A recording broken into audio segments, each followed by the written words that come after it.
Ukraine acquired a significant portion of the Soviet arms industry, which included a substantial aircraft manufacturing infrastructure after the dissolution of the USSR.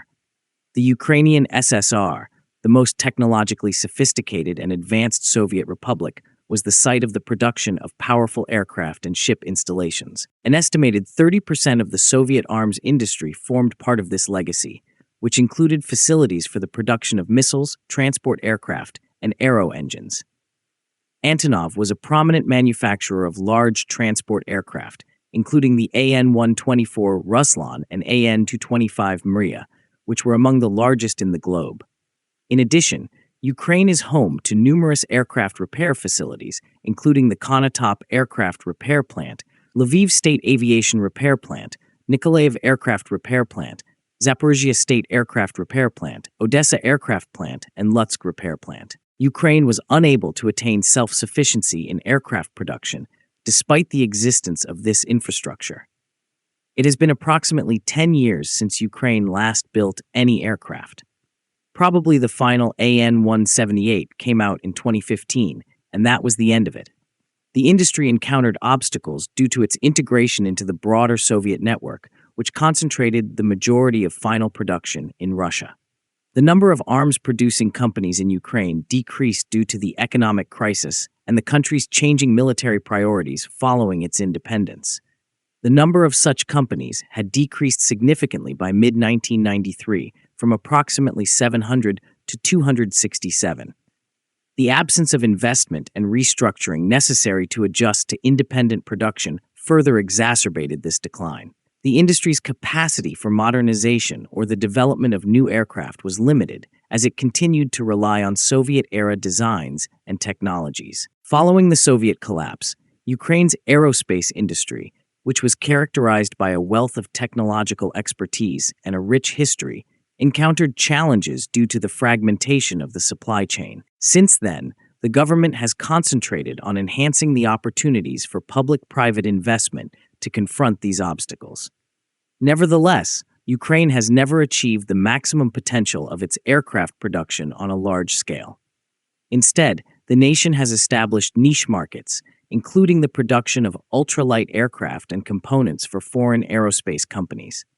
Despite these obstacles, Ukraine's aerospace sector continues to be important, with organizations such as Antonov and Yuzhmash contributing to its capabilities. However, is Ukraine able to revitalize its commercial aircraft industry? The notion that Antonov aircraft are essentially Ukrainian is a political fabrication. The Antonov Design Bureau, or the OKB-153, was established in Novosibirsk in 1946 and was only relocated to Kyiv in 1952. The move was merely an internal reassignment within the USSR at the time, during which design bureaus and factories were frequently relocated in accordance with strategic and logistical considerations. Antonov was geographically situated in independent Ukraine following the Soviet Union's dissolution, rather than because it was a Ukrainian enterprise in a national sense. All of the aircraft it designed, including the An-2, An-12, An-22, An-124, and An-225, were Soviet ventures, with production being distributed across multiple republics, including Russia, and funded and supported by the entire USSR. In actuality, Antonov's post-Soviet identity as a Ukrainian company is more of a political and economic accident. Just as it does with other Soviet designs, such as the Tu-Su MiG-IL and Yak series, Russia has the right to continue developing and producing these aircraft. The actual obstacle is not intellectual property, but rather the restoration of full-cycle production capabilities for critical components such as engines and avionics within Russia. Motor 6 engines, which include the D436 and D18T, are essentially legacy Soviet designs that have undergone only incremental improvements over the years. The notion that Russia is legally obligated to comply with Ukraine's intellectual property claims regarding these engines is more of a political argument than a technical reality. The Soviet aviation industry was highly integrated, and numerous technologies were developed with the assistance of numerous republics, not just Ukraine. The primary reasons for the sale of Motor Sich to Chinese investors were financial difficulties and strategic interests. Motor Sich, which had previously supplied engines to Russia's military helicopters, experienced a substantial decline in business as a result of the deterioration in Ukraine's relations with Russia following the annexation of Crimea by Russia in 2014. China recognized an opportunity to enhance its military helicopter capabilities by acquiring Motor Sich technology. In 2016, Beijing Skyrazon, a Chinese company, acquired a 56% stake in Motor Sich. However, under U.S. pressure, the Ukrainian authorities blocked the transaction on account of national security concerns. At the same time, Russia has already demonstrated success in the replacement of foreign components in a variety of sectors. Therefore, alternative engines such as the PD-8, PD-14, and future PD-35 could potentially cover the gap, provided that sufficient resources and priority are allocated. In general, Ukraine's aircraft repair industry comprises 13 factories of industrial significance, with numerous factories contending with challenges such as outdated technology and reliance on state support. The sector's importance is also underscored by its involvement in the maintenance and repair of military aircraft, which is essential for national defense. The Lviv State Aviation Repair Plant is a standout among Ukrainian aircraft repair plants due to its strategic position in the maintenance of military aircraft. Other plants, such as the Odessa Aircraft Plant and Lutsk Repair Plant, also make significant contributions to Ukraine's aviation capabilities. The operational status of these facilities is subject to change as a result of recent conflicts, but their overall importance is derived from their ability to support both military and civil aviation. Ukraine's aviation industry has not developed any wholly new aircraft or engines since achieving independence in 1991. Rather, the majority of projects have been continuations or modifications of Soviet-era designs with minimal modernization efforts. For example, the An-70, a tactical transport aircraft, was first demonstrated in 1994 but was never manufactured in large quantities. The An-140, a small regional turboprop, was initially operational in 1997. However, production was restricted. After 2014, production of the An-148, 8 An-158 regional aircraft was discontinued as they were primarily assembled in Russia under a Ukrainian license. The An-178, a cargo aircraft that was derived from the An-58, was first flown in 2015. However, it did not use any new engines and instead relied on a redesigned An-148 design that included a cargo bay.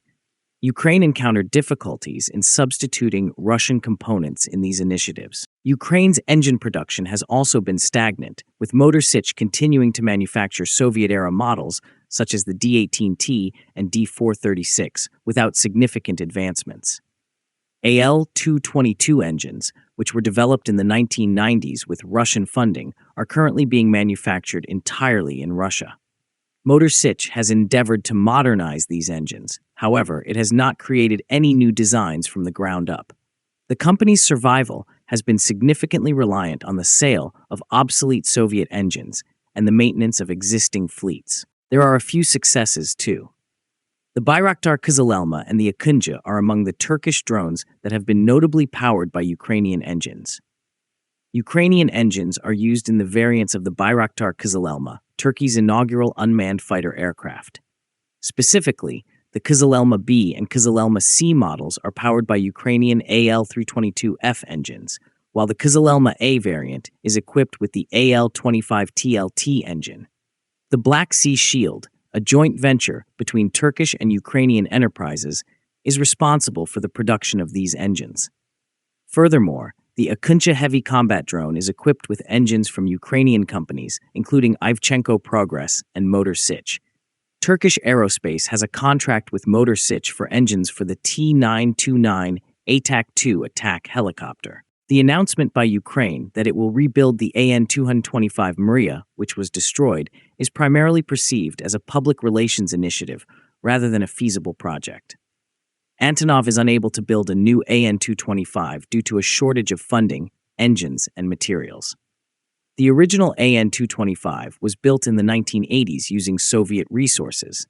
A legacy of the Soviet era, the company's capabilities are further restricted by the absence of a complete production line, which was outsourced to other republics, such as Russia and Uzbekistan. These challenges are further exacerbated by the severe damage to Antonov's assembly facility in Hostomel in 2022.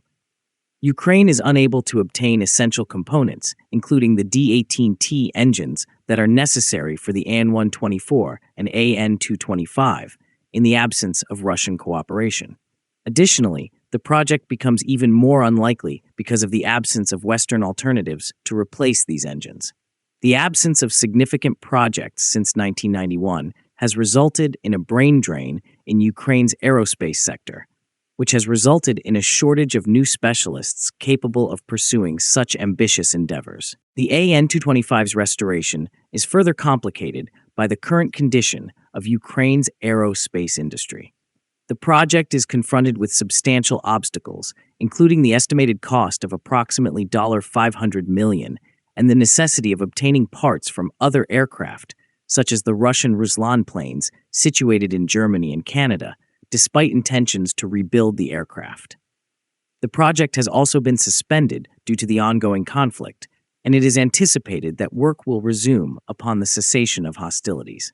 Nevertheless, the current condition of Ukraine's aerospace capabilities makes it highly unlikely that Antonov will be revived or that production of large aircraft, such as the An-124 or a rebuilt An-225, will be restarted. Russia's accomplishments are in stark contrast to Ukraine's dearth of independent development in the aviation industry. Russia is currently in the process of developing new aircraft, including the MC-21, IL-96-400M, and Su-75 Checkmate, as well as new engines, including the PD-8, PD-14, and PD-35. It is uncertain whether Ukraine has a genuinely independent aviation industry or if it is a mere reflection of its Soviet past in light of these circumstances. The industry's dependence on Soviet-era designs and its inability to innovate without Russian cooperation underscores significant challenges in attaining self-sufficiency. In terms of independent production and innovation, Ukraine's aircraft technology, which was bequeathed from the Soviet era, is of limited relevance today. Ukraine's aircraft manufacturing sector is still heavily reliant on Soviet-era technology and foreign assistance, despite its significant success in drone production. The country has shifted its focus to the development of defense technologies that are more relevant to current requirements, such as drones and missile systems, rather than traditional aircraft production. Consequently, Ukraine's historical aircraft technology retains some residual value. However, its significance is eroding as the nation adjusts to contemporary defense needs. Now, do you think Ukraine can regain its aircraft production capacity? Let us know in the comments. Please like and share our videos and subscribe to our channel. Please also take membership in our channel to encourage us.